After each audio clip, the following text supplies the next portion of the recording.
The Bilderberg Group is Europe's version of the Council on Foreign Relations, CFR. Acting on behalf of the Committee of 300, Queen of England, specifically the Vatican and the Priory of Sion, French monarchy, Knight of Malta Dr. Joseph Hieronyme Rettinger plotted to forge alliances with the European Council of Princes, Dragon Court, the CIA, and Britain's MI6, by creating another New World Order think tank to be known as the Bilderberg Group. Interestingly, Dr. Rettinger's middle name is literally translated as member of the occult. Dr. Rettinger, founder of the European movement leading to the founding of the European Union, EU, approached Prince Bernhard of the Netherlands in 1952, who agreed to become its co-founder. Prince Bernhard presided over its first meeting at the Bilderberg Hotel, which it was named after, in Oosterbeek, Holland, from May 29 to May 31, 1954, and remained its chair until scandal forced him to resign in 1974. The Bilderberg Group has been meeting secretly behind closed doors at irregular intervals, once or twice each year since its formation. Its purpose is the same as the CFR, to remove independence from all countries and permit the aristocracy's tyrannical rule from behind the military might of the United Nations, UN. In the very early 1990s, just as the last vestiges of the Soviet Empire were crumbling into oblivion, a friend, member of the KGB counterintelligence apparatus during an intimate dinner told me of a very powerful and secretive organization known as the Bilderbergers. Behind this secret society is a contemporary network of powerful private merchant banking interests of medieval Venetian financier oligarchical model known as fondi. British and Dutch East India companies, the forerunners of the Council of the 300 and the Bilderbergers are examples of these private merchant banks. Their final objective is a post-industrial society. Actually, their real name is synarchists. Synarchism is used to define a new concept of political alliances by an international brotherhood of financiers and industrialists through a unity of the socialists and the anarchists on fascist principles. According to a top-secret 18-page French military intelligence report dated July 1941, summarizing a 100-page dossier on the French synarchist groups, the synarchist movement's aim is essentially to overthrow in every country, where they exist, the parliamentary regimes which are considered insufficiently devoted to the interests of these groups and, therefore, too difficult to control because of the number of persons required to control them. Therefore, it is not too difficult to understand that the intention behind each and all of the Bilderberg meetings is about how to create a synarchist aristocracy of purpose between Europe and the United States, and how to come to agreement on questions of policy, economics, and strategy in jointly ruling the world. The NATO alliance was their crucial base of operation and subversion because it afforded them the backdrop for their plans of perpetual war, or at least for their nuclear blackmail policy. Daniel Estiulin, source. It is essentially a private criminal enterprise which stretches across the globe, operating through a network of government agencies, private institutions and both publicly owned and private corporations and financial institutions. Now this extended network, which is called the Fondi, stretches all the way back to the Middle Ages. Again, the Fondi is the combined wealth of these oligarchical families. It is concentrated in your tangible things, land, oil, raw materials, precious minerals and metals.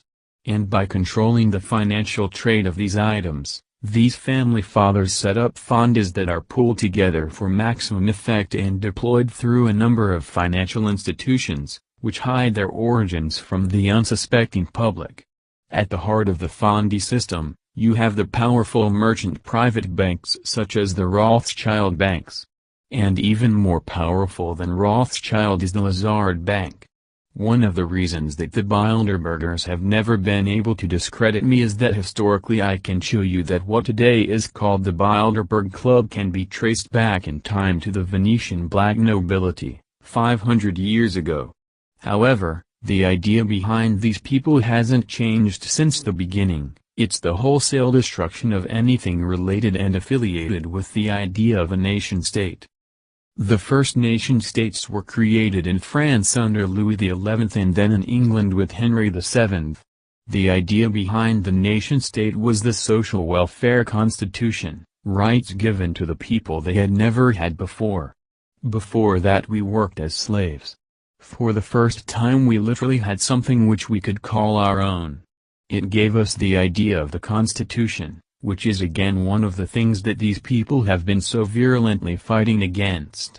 With nation-states, anything which was created, any technological advance which took place, created a need in other states in Europe to follow suit, otherwise they were left behind.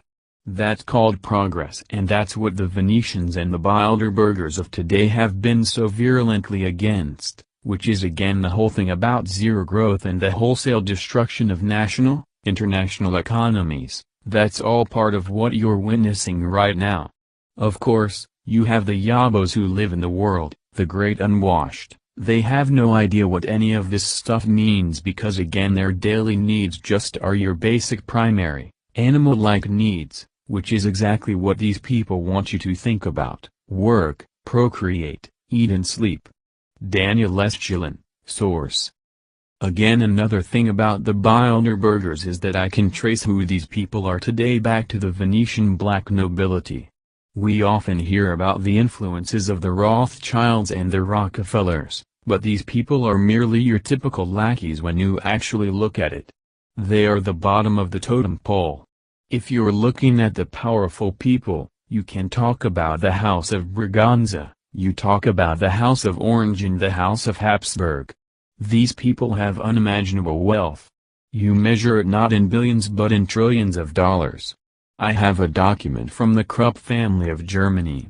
One banking statement, just one account on one day, and there's a $112 trillion on that account. That's the kind of money that the Bill Gates of this world. Well, they're not even lackeys.